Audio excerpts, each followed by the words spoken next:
নাড়াইতে পারে না, দোয়া করতেছি, লাখো লাখো মানুষ নিয়ে দোয়া করতেছি। এখনো থেরাপি দেওয়ার জন্য ডাক্তারকে যোগাযোগ করে পাঠাইছি।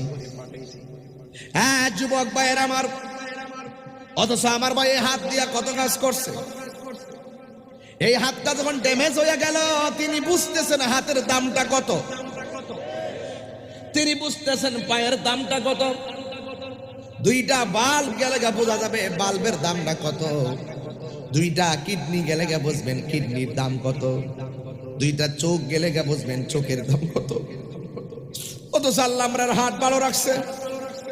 দৈনিক 3টা 4টা করে মাহফিল করি, এত জোরে চিল্লায়, 1 ঘন্টা মাইকিং করলে গলা ভাঙ্গা যায়। অনেকে আমার জিগাই হুজুর এমন ভাবে চিল্লান গলা কেন ভাঙ্গে না?